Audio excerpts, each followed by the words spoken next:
Hi, everybody. Thanks for joining us today on the second of our two AGN sessions today at the Chandra Frontiers in Time Domain Science. We have about five speakers today, an invited speaker, a lightning talk, and a couple of lightning talks and a couple of contributed talks. I remind you all that tomorrow,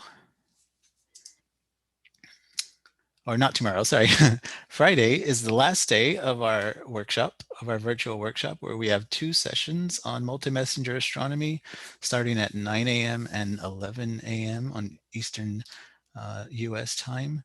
And then we have our closing event featuring John Miller at 2 p.m. Eastern on that Friday. That's the last day of our month-long Chandra Frontiers in Time Domain Science. I hope you can join us for that.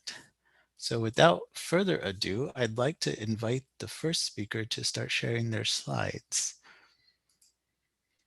Our first speaker is Erin Kara from MIT, who will talk to us about complementary Chandra and XMM measurements of rapid AGN variability.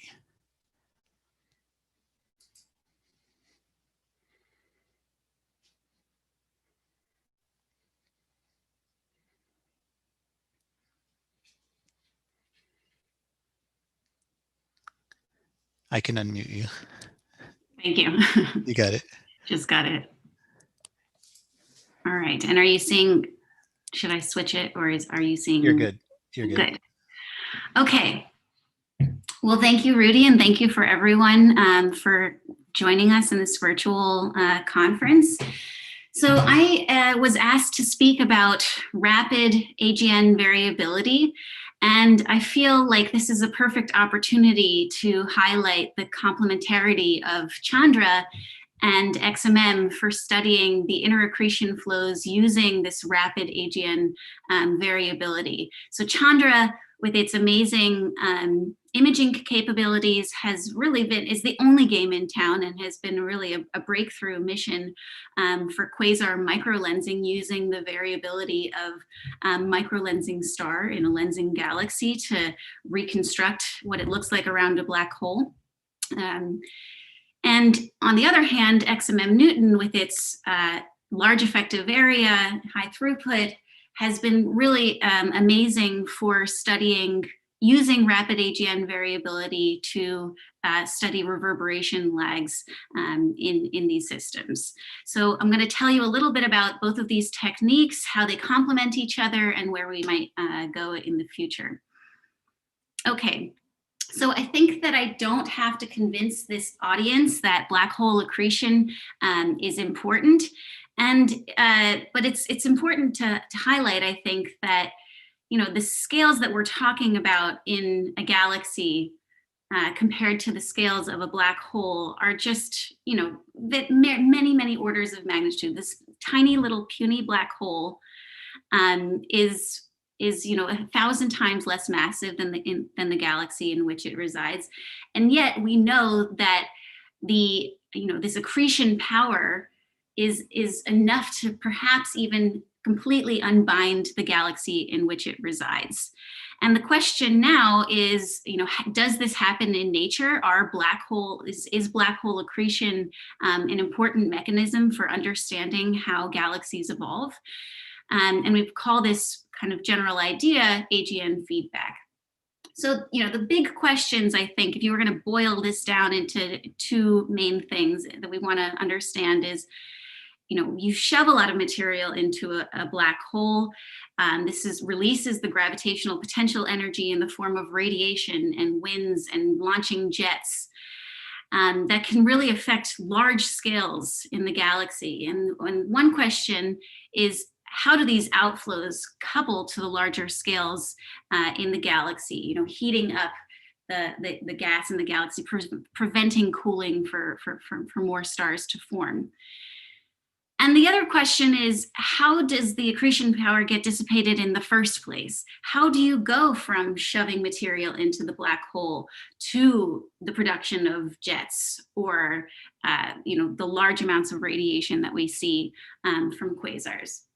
So Chandra is extremely important for answering both of these questions. But today I'm going to be focusing on that second question. How is this accretion power dissipated? And the key here is that most of the gravitational potential energy released from accretion is released within 20 gravitational radii of the black hole, or even smaller if that black hole is rapidly rotating. And so understanding that inner accretion flow really at the intersection of material going in past the event horizon and the launching of the production of radiation, the launching of jets, and the formation of a corona, and studying that inner accretion flow is really important for understanding this entire process. So today I'm going to be talking about the inner accretion flow and how can we reconstruct what we think that it looks like in this very strong gravity regime around the black hole. So when I tell people that I study the inner regions around black holes and I try to reconstruct what we think it looks like, definitely now most people, my family included, think that I am part of this team, like the Event Horizon Telescope, reconstruct, like direct imaging of the black hole. But in fact, no. The EHT results of M87 are just spectacular, but this accretion flow is very optically thin. This is not the normal luminous quasar, like radiatively efficient accretion flow. Rather, so what I think that I'm trying to do is studying how these accretion flows in very luminous radiative efficient systems. What does it look like in these kinds of systems where we know there's a lot of active accretion happening? And what are the strong gravity effects at play there? But what I actually do, the data that I'm actually looking at every day is really just a point source. We can't resolve these scales with our telescopes. Not even Chandra's amazing spatial resolution is good enough to really get down to these, Schwarzschild radius scales around the black hole. And so, how do we go from, reconstructing from this point source of data to understanding these regions around black holes? And so this is really, I think, XMM and Chandra both are really important for being able to do this reconstruction of what it looks like around a black hole. And so, we need to get clever, basically, is the idea. We have a lot of information contained in those point sources. And today I'll tell you a little bit about how we really make the most out of that information. So, if you want to, reconstruct what it looks like in these very small scales around supermassive black holes or in black holes in our own galaxy, you can either take the direct imaging approach, and this is something that we hope in like the 2050s we will be able to do with X-ray interferometry. And if you're interested in how we might get down to these micro arcsecond scales, I encourage you to look at a white paper submitted to the ESA Voyage 2050, like their version of the decadal on X-ray interferometry.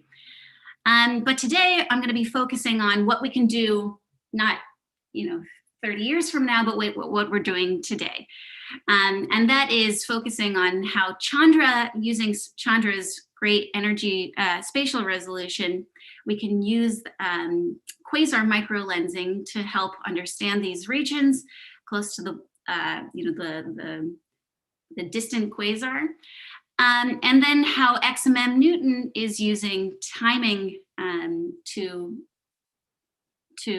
reconstruct what it looks like around these black holes.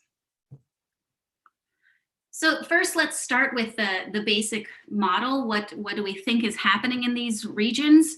Well, this is an artist's representation of a supermassive black hole surrounded by an accretion disk. And as the material flows inwards through this accretion disk, the material is orbiting and gets extremely hot, so hot that it radiates in the optical to ultraviolet, perhaps to soft X-rays.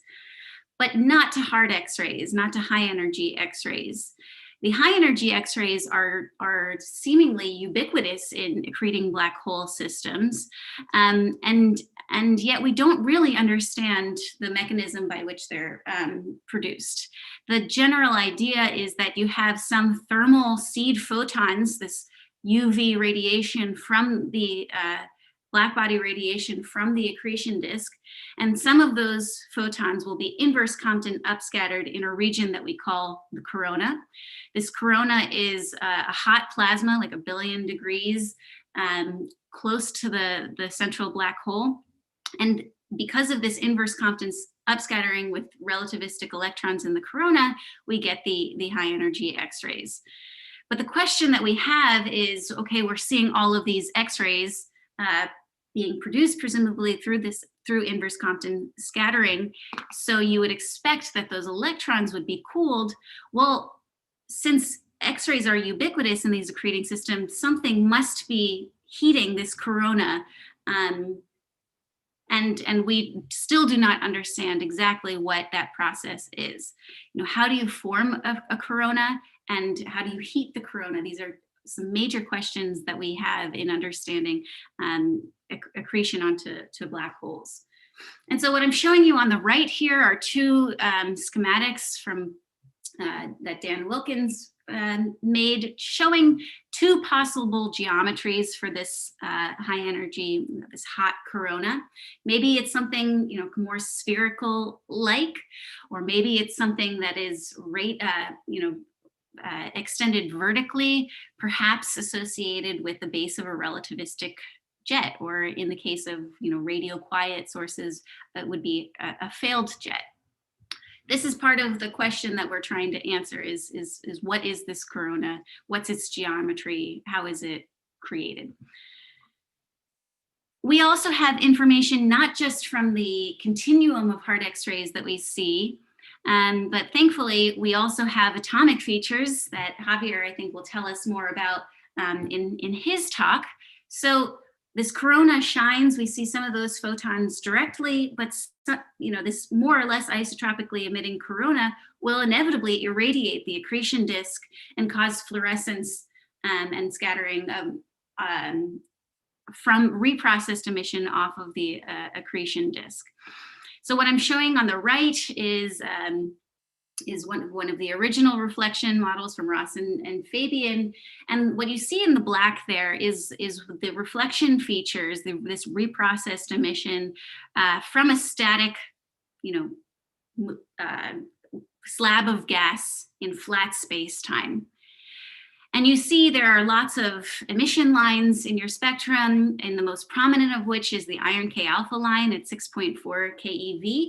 And above 10 keV, you'll see this Compton scattering hump. But of course, we know that we're not in a static, you know, it's not just, this accretion disk is not a static slab of gas in flat space-time. And in fact, we're close to a black hole. So including things like the rotation of the accretion disk that leads to like Doppler shifts and special relativistic beaming effects. You also have the gravitational redshift from that strongly curved space-time close to the black hole. And so what you're seeing in the right is that those emission line features will get broadened due to all of these dynamical effects and gravitational effects.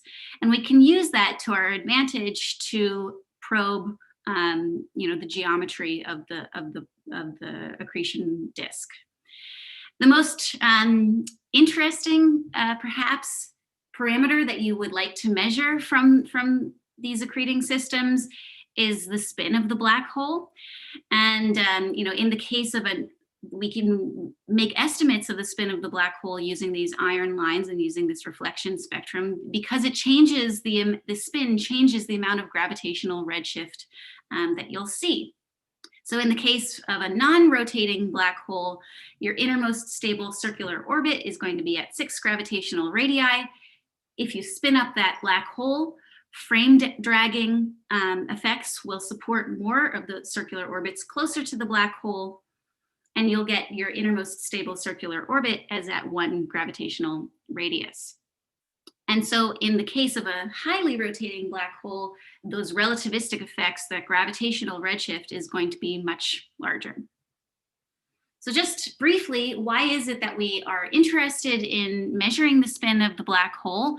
Well, the radiative efficiency, how much radiation you get for the amount of matter that you're shoving into that black hole, is largely dependent on the spin of the black hole. For a non-rotating black hole, your efficiency is around 6%.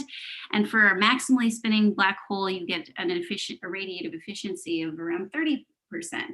And so understanding how much, how much you get out for the material that you're putting in is really important for understanding, how black holes affect their larger environments.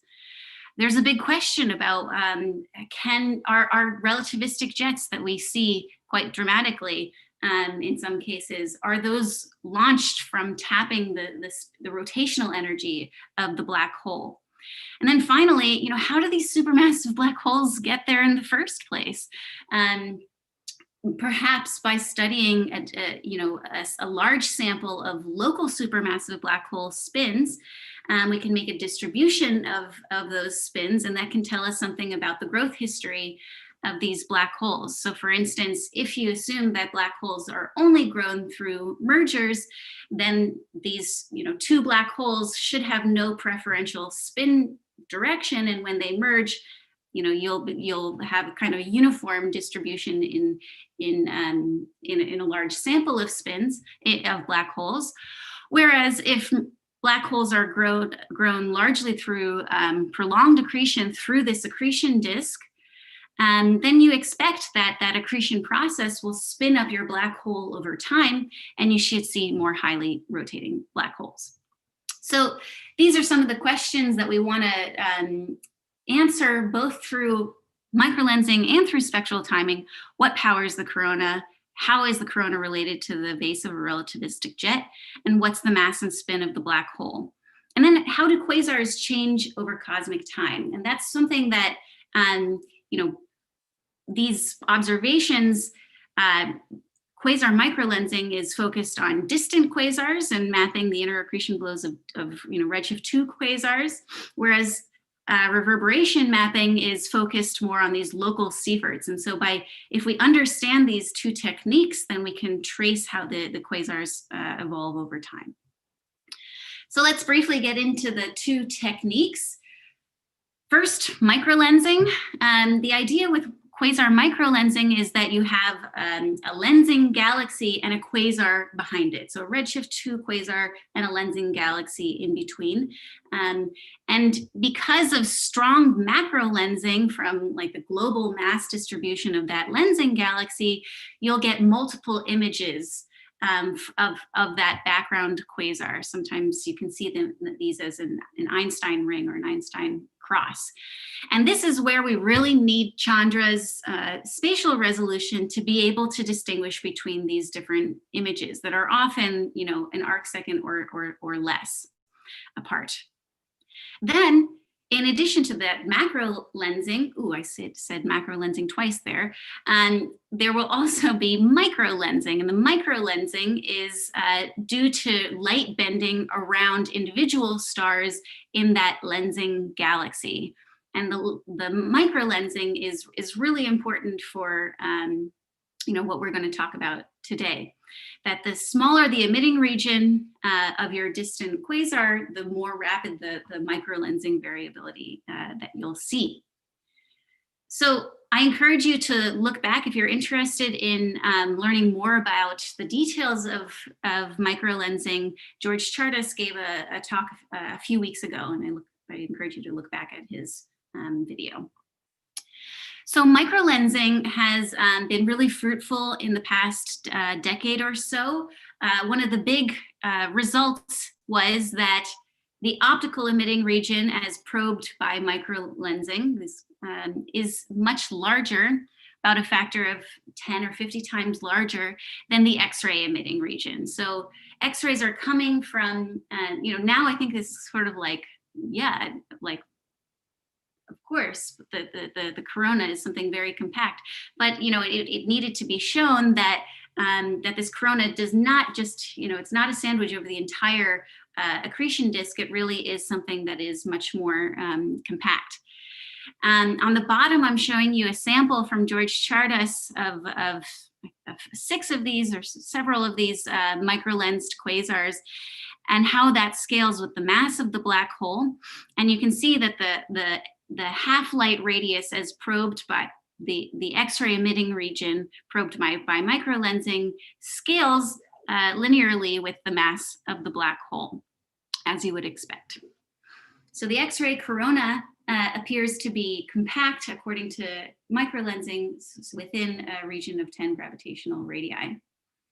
Recently, there's a very nice paper been published now extending this not just to radio quiet AGN, but radio loud AGN. And the question is the X-ray emitting region in these jetted objects the same as in the radio quiet objects? And in this paper, now we're comparing in black the optical emitting region. It's larger than the X-ray emitting region in blue. And we've now added these red samples of the X-ray emitting region from radio loud objects. And perhaps there's a suggestion that the X-ray emitting region in jetted AGN is larger than in non-jetted AGN. And I think that the sample is too small to tell at this point, but watch this space. Okay.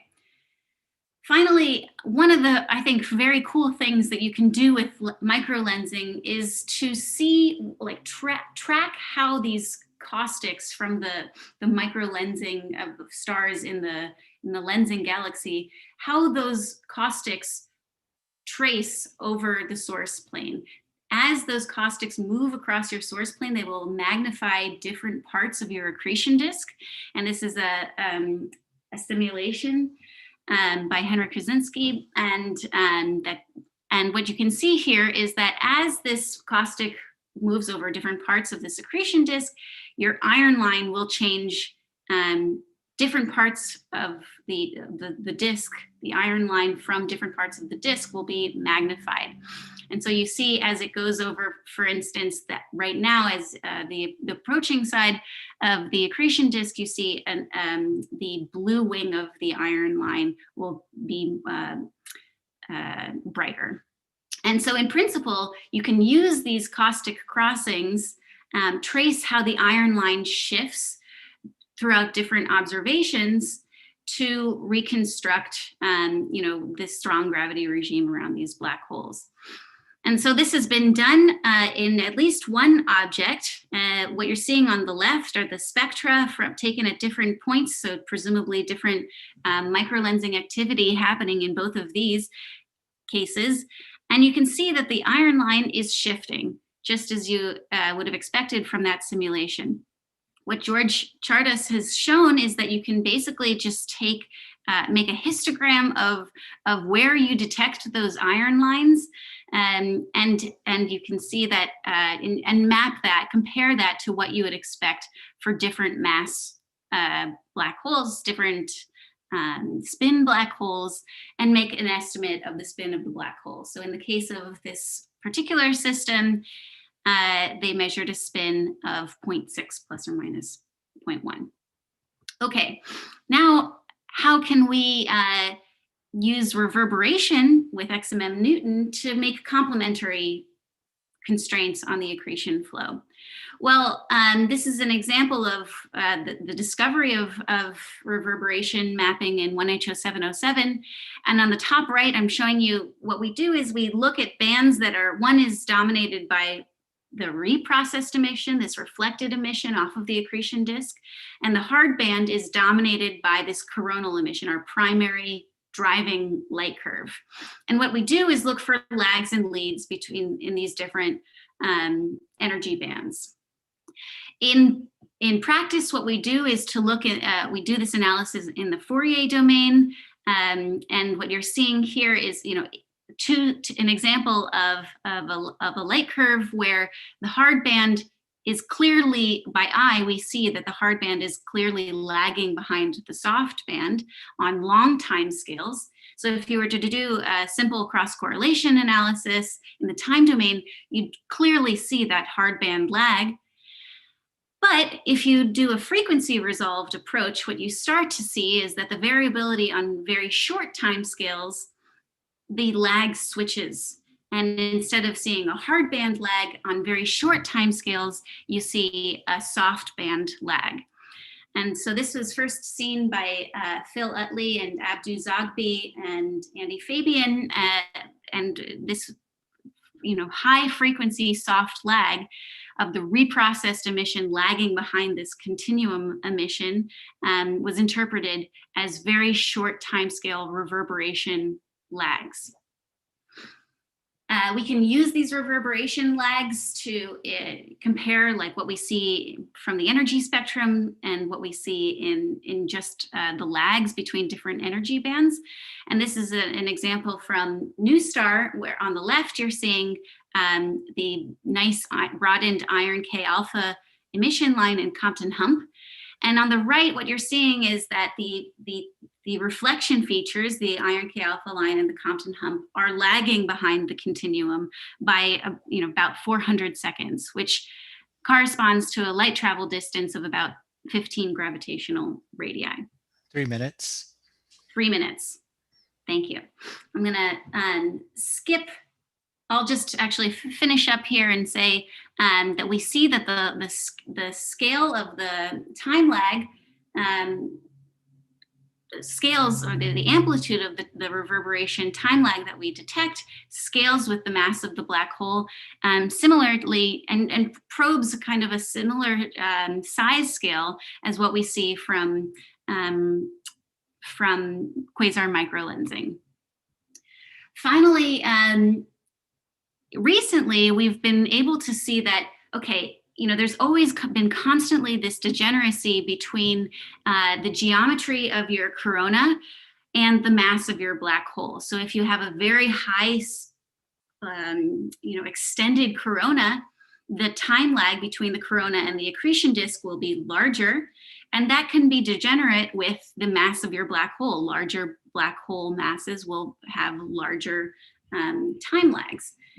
Will Alston realized that you could use the fact that AGN vary and the coronal geometry varies over time to basically take out that degeneracy, model out the geometry of the corona to put what is one of the best black hole mass constraints from reverberation mapping, the constraint that you get, the posterior probability on the bottom there on the mass, is as good as what you get from traditional optical reverberation mapping. We are also interested in what is the connection between radio loud and radio quiet AGN in X-ray reverberation mapping as well. And Dan Wilkins has recently led a nice analysis using Gaussian processes to, these radio loud quasars are often much more massive. And so you have to, we can't get an uninterrupted light curve even with XMM-Newton. And so we can fill in the gaps using Gaussian processes and try to measure the reverberation lags there as well.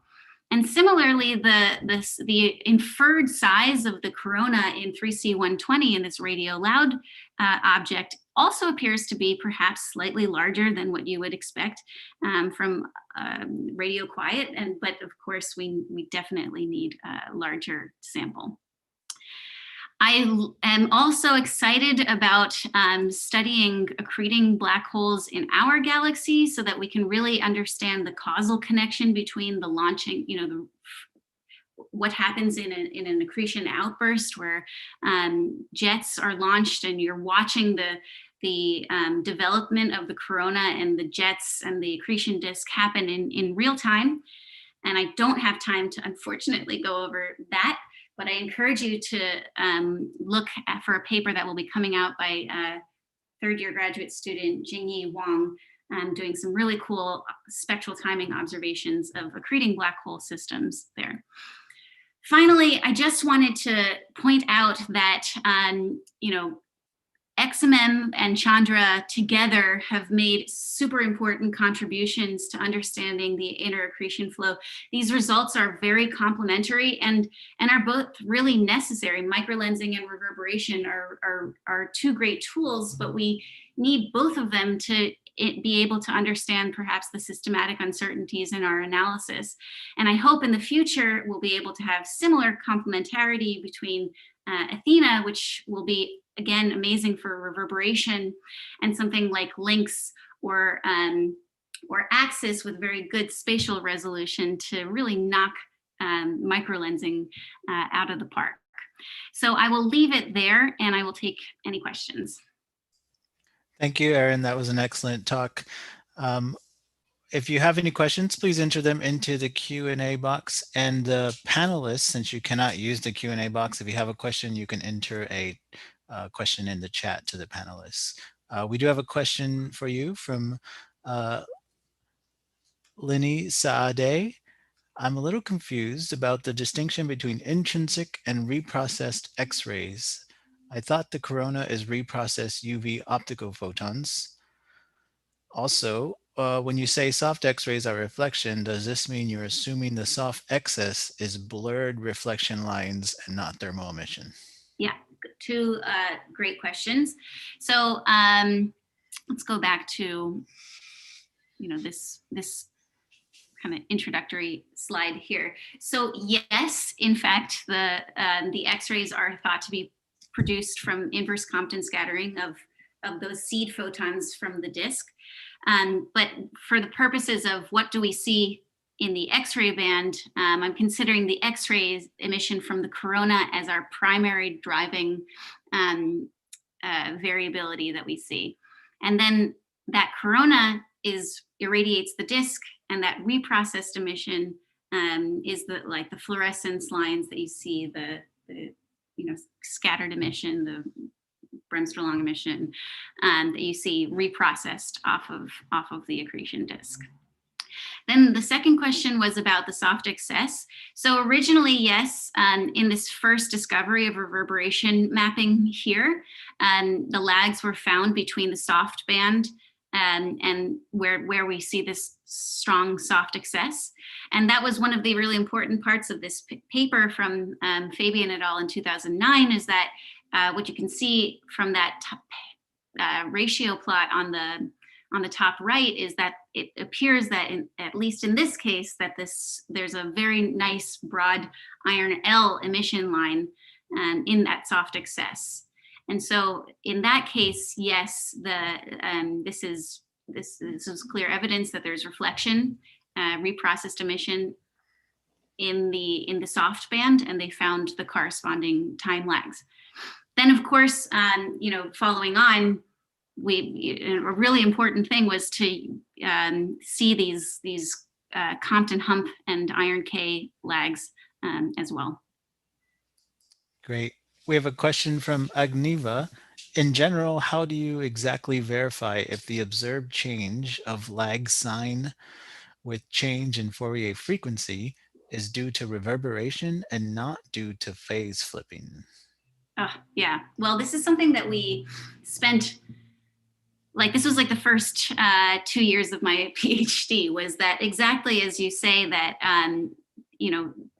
even if you will expect that there will be phase wrapping at the highest frequencies. And it was thought for a while that perhaps really all that you're seeing is this hard lag is due to reprocessing in very distant circumnuclear material. And all that the soft lag is just an artifact, this phase wrapping artifact. And we spent a lot of time thinking about why that isn't the case. And I think that the really definitive observation there is that the energy dependence of the low and high frequency lags. So if and I don't have the plot, but I encourage you to look at a paper. One of my papers, Kara et al. 2013, where we show that on long time scales, if you look at the lags on long time scales, they show just this log linear increase with energy, just kind of it looks like the continuum. If this was due to this, if the soft lag was due just to phase wrapping, then you would expect the same kind of featureless log linear increase or decrease with energy, just kind of flipped in sign. But what we actually see is that when you probe the highest frequencies, then you see things like what you're seeing on the right here, that you see the features of the reverberation, the reflection features imprinted in the high frequency variability. And so that really, I think, was important for distinguishing between these two scenarios. Great. If we have any more questions, please enter them into the Q&A box. I had a question about this topic where you were showing us the simulation of the caustics crossing over accretion disk. Have we seen that in grating spectroscopy? I think that it's really important to have the be able to distinguish between the different like macro lensed images. And I'm not sure if this has been seen in using the gratings. Yeah. Generally, for looking at the these very relativistically broadened lines, it's thought that they're so broad anyway that the CCD is okay. But of course, you want to check that, right? Like that would be amazing if we could, also use maybe and see narrow lines, but perhaps from very much further out, and be able to distinguish that with micro lensing. Yeah. Great. We have time for one quick question. This is from Samuzal Barua. How black hole spin will affect if the accretion flows in the opposite direction to that of spin? Yeah, so in that case, if you have retrograde accretion, then your innermost stable circular orbit, instead of being 6 in the non-rotating case, will be 9. So in that case, you really should expect a much narrower line. You're not seeing hardly any of those strong gravity effects. And while there have been some claims of retrograde rotation, I think that the jury is still out. Great, thank you. I'll ask our next speaker to start sharing their slide. And thank you again, Erin, for an excellent invited talk. Our next speaker is Manel Errando, who's going to talk from Washington University in St. Louis, who's going to talk to us about time domain gamma ray blazar sequence. Right, hi everyone. So I'll talk briefly about some work that student Ben Grovey and myself have done here at Washington University in St. Louis. So basically what we're looking is, we're trying to look for objects where we can look down the jet. And the question that we try to answer, and I'll try to answer in these 3 minutes, is there a way that we can characterize the differences that we see in how the radiation that's coming out of the jet comes to us? Can we characterize it in a quantitative way in the time domain? So if I look at this, if we look at these 2 light curves, so these are light curves that we get in the gamma ray band with the Fermi Observatory, so they span more than 10 years. And the important, so usually what we would use is we would say, well, if you want to characterize a time series, you can just use the Fourier transform. But the Fourier transform, as you know, is just a sums of sine and cosine functions. So they work well with stationary processes. And to make a very simple definition, a stationary process is just a process where the mean and the variance don't change over time. So if I look at one of our light curves here, for instance, I could say, well, if I pick this part of the light curve, or this part of the light curve, or this part of the light curve, it doesn't look like the mean and the variance are changing a lot. But on the opposite, if I look at another object that's more or less equally bright, but in this case it's a quasar, 3C279, you see clearly that if I look at the mean here, or if I look at the variance, they change very, very noticeably. So we have to come up with some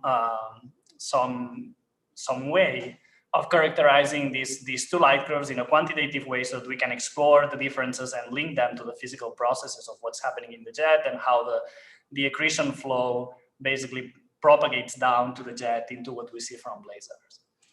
So the solution that we found is to use what are called autoregressive fractionally integrated moving average models, or for short, RFIMA. And we can't go in the details of how this works, but this is B basically here is the backshift operator. So you can predict what the next value on your light curve is going to be just by looking at the history of what your light curve has been. And it's basically controlled by two parameters. D, which is the slope of the Fourier transform of the Fourier power, if you want, and then phi, which takes care of shorter term correlations. So in basically any light curve that you can think of, it can fit in this space. And just to map it back to things that we're more used to talking about, if I have white noise would be here in my diagram. If I have the classic flicker type of noise, it would be here in the middle of my diagram. And if I have Brownian noise that's non-stationary, it has a lot more long memory, it would be out here. So how does the data look like for these objects? We see that when we look at the quasar objects, they tend to be at the side of the diagram that is less stationary and that have more long memory. And these are, of course, objects. So these quasars are objects that have powerful jets. They have radiatively efficient disks, and their light curves are not very stationary. On the other hand, we have the DLAC objects, which we know correspond to weak jets that are launched by radiatively inefficient disks, and they show more flicker type light curves. This is where they tend to cluster. So instead of just looking at the spectral differences between these objects, which is what we have been doing for 30 years now, we're basically developing these tools to try to find the differences between these objects in the time domain. And then we can link this to the differences in the way that the jet plasma is cooling as we expect for these two different classes of objects. And this also gives us a tool to also calculate the duty cycle for these objects, which is important, for instance, to try to evaluate the contribution of inverse quantum CMB emission in the X-ray jets that we are able to resolve with Chandra. So I think I'll stop here and I'll take any questions people may have. Great, thank you, Manel. We may have time for one quick question. We have about 15 seconds. That's a really interesting technique. If you come up with any questions, attendees, that you have for Manel, please put them in. We may have time at the end to address those questions. Just be sure to address them to Manel in the question. I'll ask our next speaker to share their slides. Our next speaker is Lynnie Saade from the University of California, Los Angeles. And will talk to us about Chandra observations of candidate subparsec binary supermassive black holes. Oh, okay. Well, all right. Great. So I'm going to be giving a talk about my first author paper, which is about Chandra observations of candidate binary supermassive black holes. So binary supermassive black holes are thought to be a consequence of galaxy mergers. And in recent years, we have discovered many candidates in the form of periodic quasars, which are quasars that show periodicity in their optical light curves, including the most famous example, PG 1302-102, whose optical light curve is shown here. PG 1302-102 is the most robust of these candidates because it shows periodicity not only in the optical, but in the ultraviolet, the infrared, and in the precession of its radio jet. Now, theoretical models of accreting binary supermassive black holes indicate that they are surrounded by a circumbinary disk from which narrow accretion streams feed onto mini disks surrounding each individual black hole. And the periodicity in the optical light curve is created by relativistic Doppler boosts as the two black holes go around each other. As you can imagine, the orbiting of the supermassive black holes will inject a lot of energy into the system. And so it is predicted by most models that the X-ray emissions of an AGN with this binary would be enhanced. But the precise energy range and the degree of enhancement is still a matter of debate between models. So to test these models, we looked at the 7 X-ray brightest periodic quasars with Chandra and looked at their spectral indices, gamma, and the ratio of their optical to X-ray luminosities, or alpha OX. But this is because if specific energies of the X-ray spectrum are enhanced, then we would expect the spectral index to change. And if the entire X-ray band is enhanced, then we would expect the X-ray to optical luminosity ratio to shift. We did not find a difference between the spectral indices of these quasars and a matched control sample from the BAT-AGN spectroscopic survey. And when we look at alpha OX, or the ratio of the 2 keV luminosity to the 2500 angstrom luminosity, we find that the relationship between these luminosities is within 1 sigma of the mean relations to the quasar population at large.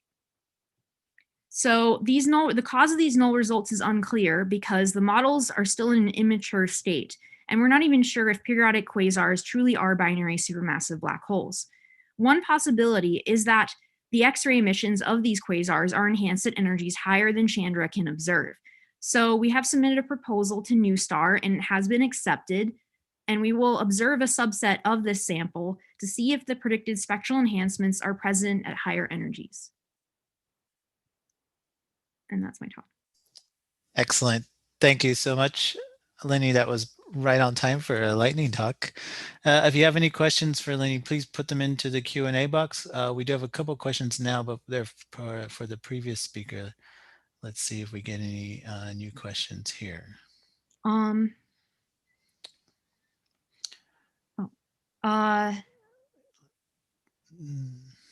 Do you have long enough light curve? Okay, so that one was for Manel. Okay. Oh, let's see. Okay. Do you see periodicity in the BAT light curve of PG 1302? This is from Erin.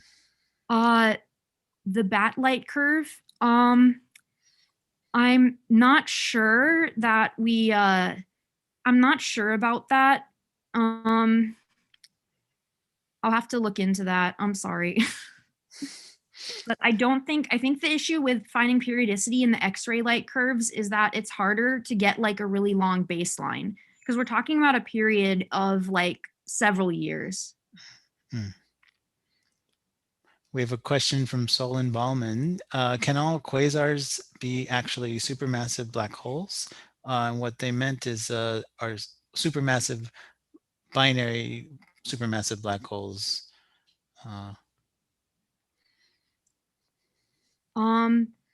I doubt it because these binaries would not exist for all that long. It was previously thought that these binaries would get stalled out because of the final parsec problem, but that's been resolved in models in recent years because it's now known that basically it was only triaxial.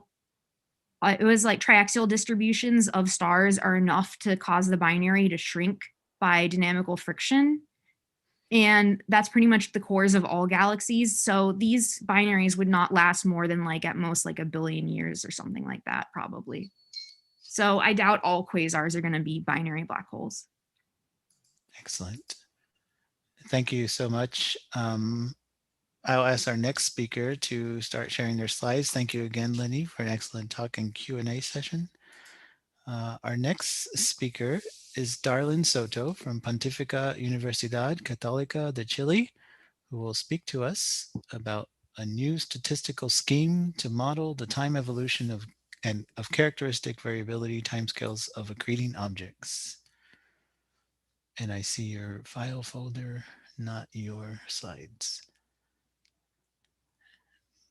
Darlin.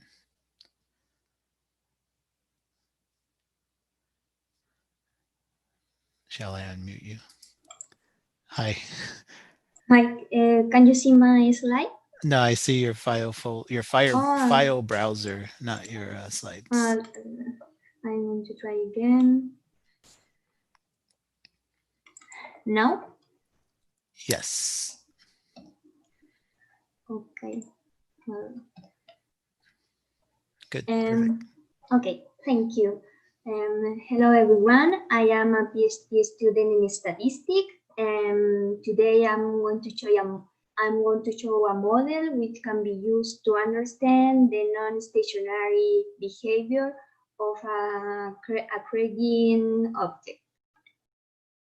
The motivation of this work is that Alston in 2019 said that the light curve of narrow line Seyfert-1 galaxy show a strong non-stationary behavior, and it can be seen in the power spectral density.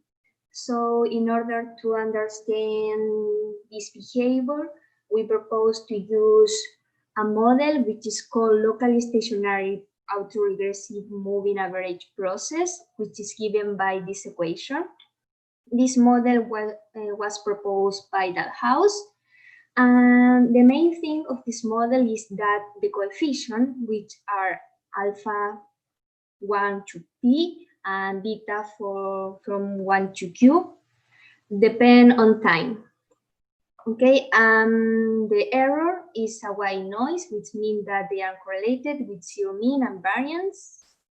And the number of observation is n, the time, time is t1 to tn, and we have an error scale time defined this way. Well, this model has this spectral density form. In the numerator, we have the coefficient alpha 1 to alpha p. And in the numerator, we have the coefficient beta 1 to beta q. And in the denominator, we have alpha 1 to alpha q. So if we are, because in the real life, we don't know this coefficient, if we are able to estimate them, we can get an estimated power spectral density. The main thing here is that now the spectral density depends on time. So in time 1, we observe one spectral density. In time 2, we observe another spectral density. If we suppose that the coefficients alpha and beta are smooth, we expect that both spectral density are similar at time 1 and at time 2. Another thing is that one could be interested in knowing for which frequency the spectral density has a peak. And here is an example that for locally stationary AR4 process, which is equivalent to locally stationary ARMA40 process, and a fixed time u, a frequency which satisfies this equation, with A, B, C, D defined in this way, will be a peak in the spectral density. So again, if we are able to estimate alpha 1, alpha 2, alpha 3, and alpha 4, we get the estimated A, B, C, D, we replace here, and we have an estimated frequency for which the estimated spectral density, we will have a peak. So in order to understand all of these things, we simulate a locally stationary AR4 process given by this equation, where we can see alpha 1, alpha 2, alpha 3, and alpha 4 are the coefficients which depend on time, and we are interested in estimate them. We consider 4,000 observations. Time is from 0 to 32 seconds with a step of 0.08. And the coefficients are taken in this way in order to have some stationary condition. Because for each t, the model is stationary, but the whole model is locally stationary. So in the following slide, we will see two colors, red and blue. The red color is for simulated, for example, simulated time series, simulated coefficients, something that we don't observe in the real life. And the blue color is for estimated time series, estimated curve, estimated coefficient. Okay, on the first figure here we have the time series, and we see that the red line and the blue line are really close, so the fit is good. And in the second row we have the coefficient alpha 1, alpha 2, alpha 3, alpha 4, and we can see how they change over time, and we see again that the fit is good. Now well, we see here another color we see, which is black. Black here represents the periodogram of the simulated time series. In the horizontal axis we have the frequency, and the vertical axis we have the power spectral density or the periodogram. So again, the black curve here is the periodogram for the simulated curve. The red line is the power spectral density of the simulated time series, something that we don't observe. Remember that the power spectral density is changing over time. So in the power spectral density in time 1 is different from time 2. So this curve is the average of all this power spectral density over time. And the blue is the same, but with estimated coefficient. And in order to reduce the noise, we split the time in 4 intervals. For each interval, we calculate the periodogram, and then we average all of them, getting this curve with less noise. So one question could be, for example, for which frequency the power spectral density has a peak? Because here we observe 2 peaks. So what is the frequency? This graph shows the answer. In horizontal axis, we have the rescale time, and the vertical axis, we have the frequency, and this graph shows the time and the frequency for which the spectral density has a peak. For example, in time 0.15, the spectral density is this, and there is a peak at the frequency 30. We can see here. In time 0.39, the spectral density, now has 2 peaks here, given by the frequency 24 and 40, which can see here. This is the spectral density at this time with 2 peaks. In time 0.5, again, we observe 2 peaks in the power spectral density at frequency 24 and 40, given by this. And at time 0.85, we observe 1 peak at the frequency 40, which is here. And again, we can see the red and the blue line. Remember that the red line is something that we don't observe. The blue line is the estimated obtained with a procedure based on the spline. And we see that the fit is good. And in astronomy, the shape of the power spectral density from the model are reminiscent of the shape derived from the observation. For the accreting object, as they can account for both broadband component and narrow component. And we think that the main contribution of this work is that instead of working on frequency domain, we just need to focus on the time domain. And some characteristics to finish is that the locally stationary process is a flexible model which can be fit non-stationary process. They can be used for unequally spaced data with gaps. The power spectral density has a parametric form and the autocorrelation function too. Fitting prediction and forecasting can be performed using the ordinary least square method, and we can find a closed form for the frequency for which the spectral density has a peak. That's it.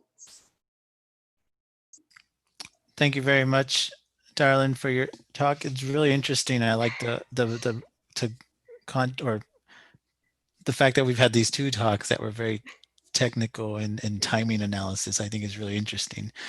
We have a couple of questions for you. This is for Agniva, from Agniva. Have you tried modeling real X-ray binaries or AGN light curves? In that case, what new physics of accretion are you aiming to probe with this model?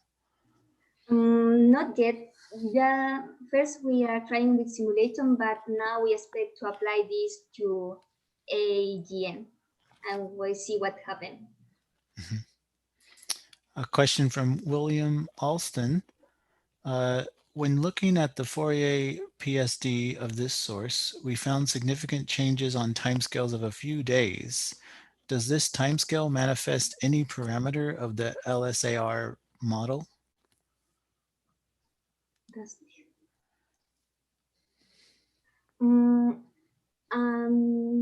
Well,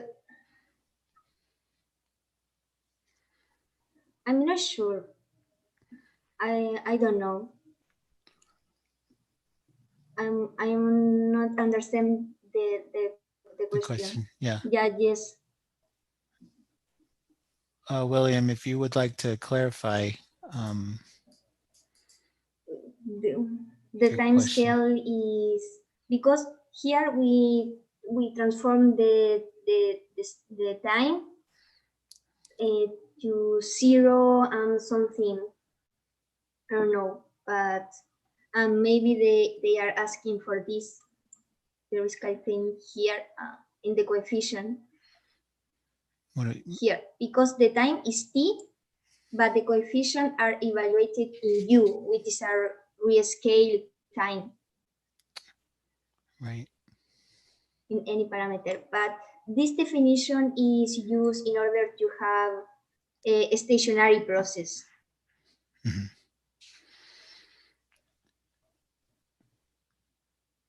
Any further questions for our speaker, please enter them into the chat box. I have a question about this notion of a stationary process. This is the same stationary that we talked about before in the previous talk, where the mean looks like it's not changing, the variance is not changing much. Is that right? Yeah, yes. When the coefficient doesn't depend on time, it's mean alpha 1, 2, 3 and beta 1, 2, 3 q. We have an ARMA process, and if we add the d coefficient that the person showed before, we have the ARIMA process. Okay. Well, and if you had a very high deviation from the average, from the mean, like say an outburst or a flare, what would that look like in with your model? I would imagine your predictions would go off. Sorry, do you mean the mean? Because here we are assuming that the mean is 0, but we can add something where the meaning is changing over time. Right. Possible to add it. Yeah, I guess I was thinking about if you were using this to predict the next data point, and that data point was way off of your predictions. How would you? That would have to incorporate a new term, is what you're saying. Yes. Okay. And also we need to incorporate something that in astronomy has, which is the measurement error, which is not included here. I am not an astronomer, so I don't know much about it, but I know that I need to include it. Great. Thanks a lot for a very interesting talk. I'll ask our next and final speaker to start preparing their slides. So our next speaker is Javier Garcia from Caltech, who will speak to us about X-ray spectral timing modeling of accreting black holes. Thank you, Rudy. You see my presentation? Looks good. Okay, great, thanks. So appreciate the opportunity to talk here. I'll be talking about X-ray spectral timing modeling of accreting black holes. And this is something that Erin already touched in her talk, so I'll just be briefer and talk about some of the recent developments of our group. So we have this really great collaboration of fantastic people in this project, but I want to highlight the two people that have done a lot of their work currently are Jingi Won is a student of Erin at MIT, and Gulo Mastroserio, he's a postdoc with me at Caltech. So Jingi has been mostly working on the binary side of it because these techniques are applicable to both stellar mass black hole and supermassive black holes. But because this is an AGM panel session, I'll showcase more of the results recently published by Gulo on AGN. So again, Erin showed this already, but this is my own personal cartoon picture of what we believe happens in the innermost regions around black holes. You have the accretion disk. The accretion disk emits mostly in the soft X-ray, so UV in the case of AGN. And this emission, as Erin already mentioned, we believe is being comptonized. Photons gain energy in a hot plasma, and then they're shifted to higher energies, which, oops, I'm sorry. Which then creates this sort of power law continuum that you see in blue. When these hard X-rays illuminate in the accretion disk itself, they're going to be reprocessed. They ionize the material in the uppermost layers. They produce a lot of fluorescence lines. You typically want to hear about the iron K emission, which is what is shown here in the green curve, these two strong lines. And that's because iron happens to be this magic element that has a fairly large abundance compared to other metals, but it also has a very large fluorescence yield. So this combination makes this particular line very strong in the systems, and that is one of the hallmarks we use for identifying reflection. But you see there are other things. There are many other lines, soft energies that I'll show in a minute. There is this big thing called the Compton hump produced by electron scattering in the disk itself. When all this reprocessing happens very close to the black hole, then it's the emission is gonna be affected by relativistic effects. And what that does is essentially smearing out the spectrum. There's a lot of gravitational redshift and blue shift of the photons. So you tend to see something, the green curve will look more like the red one there that has been strongly blurred by the relativistic effects. So this is good news because it means that we can use these properties to study black holes. The amount of smearing is going to increase with the spin of the black hole, for example, because that allows the inner accretion disk to go closer to the event horizon than in the case that is non-spinning.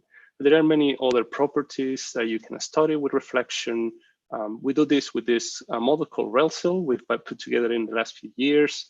And some of the important model parameters you see there, the black hole spin is one important one, but then the location itself of the inner edge of the disk, the inclination of the reflector. There is this thing called the Emissivity Index that has to do with how the disk is being illuminated, the amount of reflection that you get, and the properties of the power law of the non-thermal emission itself. They all produce sensible results that we can pick upon and try to recover. However, this is still a cartoon picture. There's a lot of things we don't know. What's the origin and geometry of this corona? We call it corona for lack of a better name. it could be, some people argue it could be the base of a jet, could be some more extended hot plasma, could be this being evaporated. We don't really know for sure, and we hope that pushing on this kind of science, we can learn more about it. The structure and geometry of the accretion disk itself is something that sometimes is being debated. How truncated it is in the case of black hole binaries is a common discussion point. What is the vertical extension of the disk? All these models tend to assume a razor thin disk, but it's not necessarily the case. And once again, the illumination pattern in the disk is something that can change your answer quite a bit. If you have a uniform illumination versus something that is very focused, the answer is very different. So we're trying to include all these things into the models. However, I think timing signatures offer this possibility to look at the same systems with a different perspective. And what I'm showing here is a very good example, perhaps my favorite in the case of AGNs. This is IRIS 13224, a very long campaign that was initially proposed by Andy Fabian, but this is results from Michael Parker's paper in 2017. And what you see immediately is a high level of variability in this source. In very short time scales, you have variations of factors of few in the X-ray flux. And what this immediately calls upon is that we need to, we cannot treat the systems as something that is completely static and always in equilibrium, right? So I'm not want to talk much about the science behind it. Erin said it very well. At short time scales, that means high frequency variation. We see reflection features that look that are assumed to be due to iron K reverberation. In a little bit longer time scales or lower frequency lags, the idea is that you have propagating fluctuations through the accretion flow, and that are causing these longer lags, low frequency lags. Sorry. This was iteration by Erin. It's very. I think this is very eloquent in showing how, in the left, you see a time average flux spectrum. You see typical signature of the iron K line. This is an KH in absorption in that Compton hump. And all these main features that are associated with X-ray reflection in the optically thick accretion disk, you can see them as well in the lag versus energy spectrum, which means what you're seeing is exactly that reverberation of those high energy photons.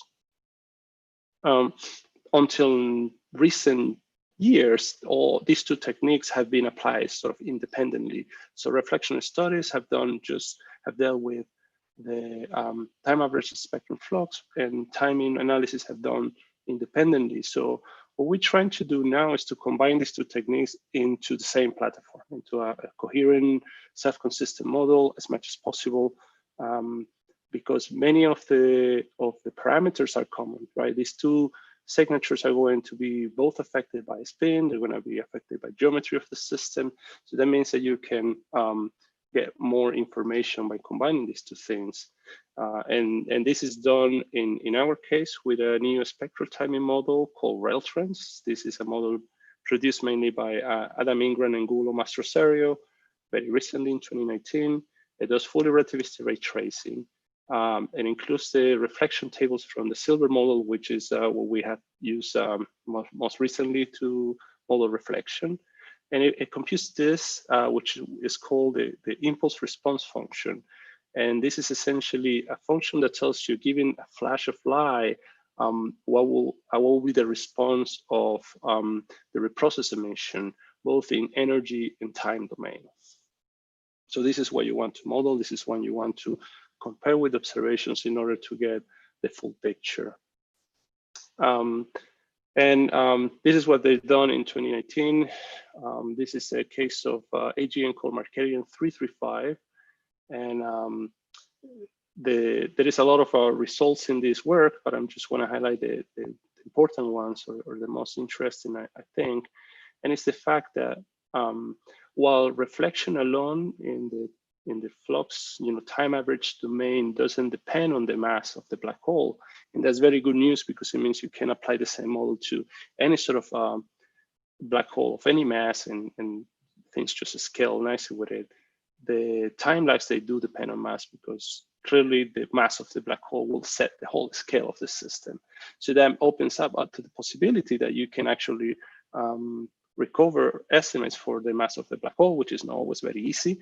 So in this case, what they show is that fits to the time lag spectrum. So time lag versus as a function of energy, that shows that signature of ion K reverberation can be fitted with the Reltrans model, picking up different masses for the black hole.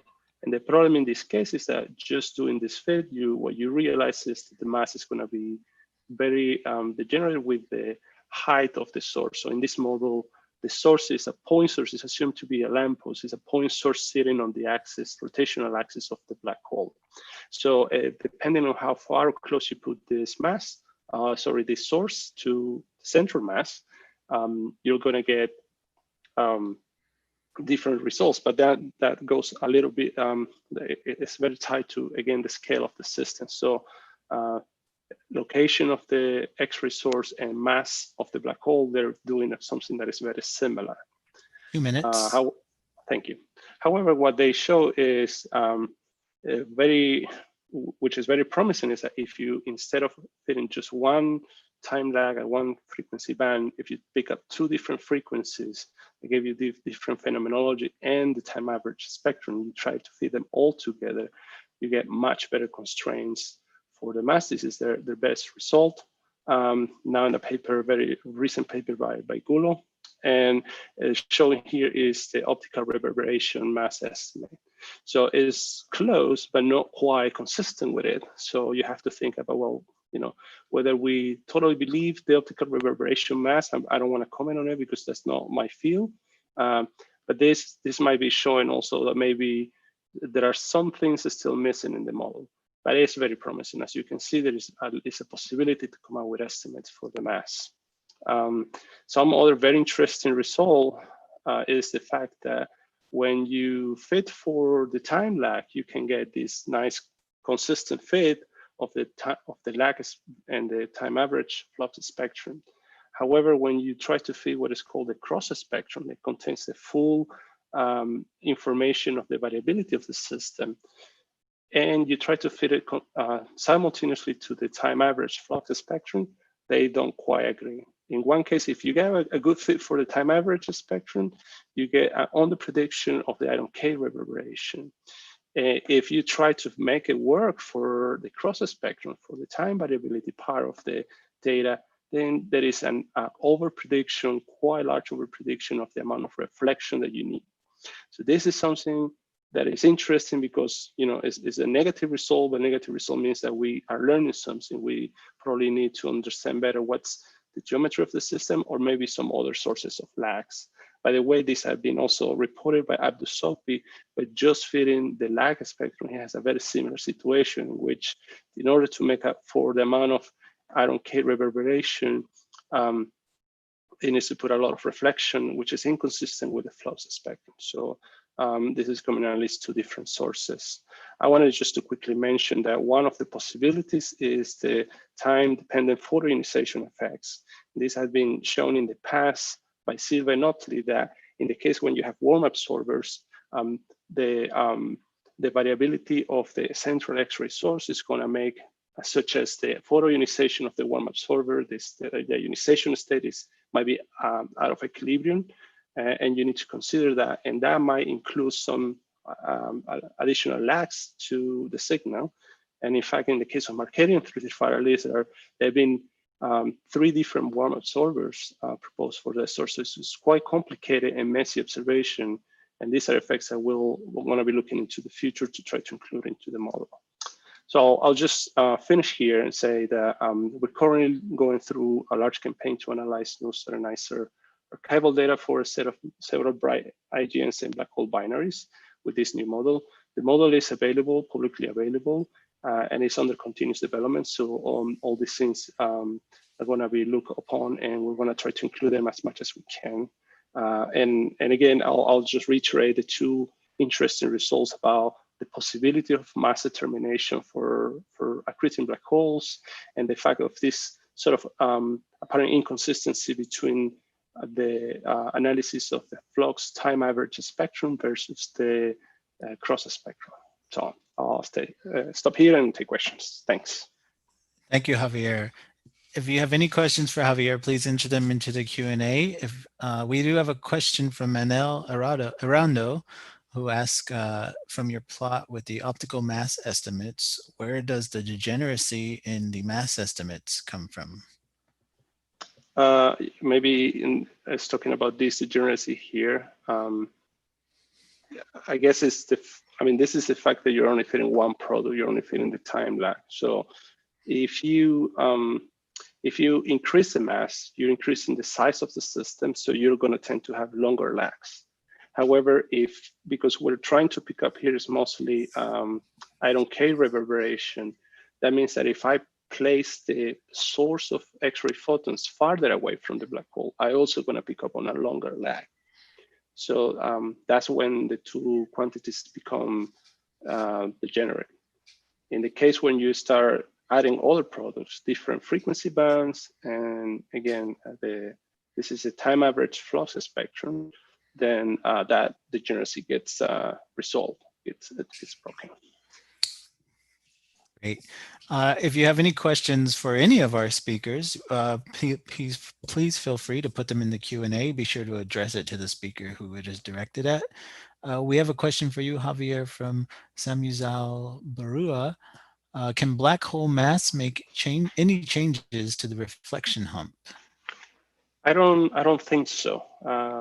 I don't know if there is something in particular you're thinking about, but the quantum hump comes from electron scattering in this atmosphere, and that should be independent of the mass. It's also like anything else, all the spectral profiles get affected by relativistic blurring, but as I said before, that should just be independent of the mass of the black hole. It just depends on, you can write everything in terms of gravitational radii, so you can plug any mass you want. Great. Any additional questions?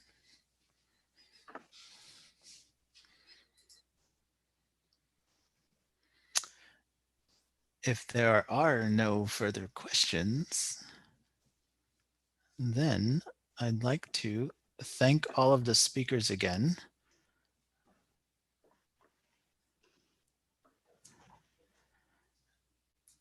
For an excellent session on active galactic nuclei. This is the second of our 2 sessions. This is the last session for the day. Our next session in the workshop will be on Friday, and it's the last day of this month-long virtual workshop. Thank you for joining us again, and I hope you have a nice rest of the week. Thank you, Rudy. Thank you, Thanks. everyone. Thanks, Rudy.